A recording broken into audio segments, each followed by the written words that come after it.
ரெண்டு வளையல் சதீஷ் இங்கேருந்து போய் 2 வளையல் இருக்குதா? இல்லை, இந்த வளையல் தான் ஒன்று. இப்போ போய் சதீஷ் வளையல் சைஸ் கொடுத்தேன். இன்னைக்கு பேர் எல்லாம் மீன் பிடிச்சிடுவாங்க. சைஸாக தான் இருக்குதா? இன்னைக்கு மீன் பேர் பிடிச்சிடுவாங்க. காற்று இல்லைன்னா மீன் பிடிச்சிப்பலாம்டா. காற்று புளுத்திட்டு இந்த அடி அடிச்சா எப்படா? அவங்க எப்படியோ வரத்துக்கு இன்னும் 10 நாளைக்கு மேலே ஆகும். அவனுக்கு 2 கிலோ தான் இருக்குது.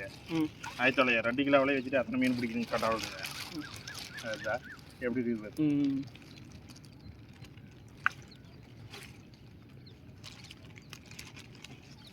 நேற்று நான் போட்டு காற்று மட்டும் இல்லைன்னு வச்சுக்கா, நேற்று நல்லா மீன் பிடிச்சிருக்கலாம்.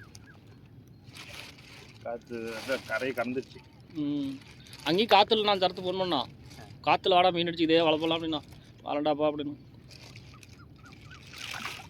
ஆந்திரா ஏரியாவில் நல்லா எடுக்கும். இங்கே என்ன மீன் எடுக்கும்? இங்கே நல்லா எடுப்பா. காற்றுல என்ன நல்லா எடுத்துருக்கோம். 5 கிலோ மாட்டுதா? இல்லை, அப்படியே சொல்லி வச்ச மாதிரி இருக்கும். 13 பத்தால எங்கேயே வச்சுக்கா.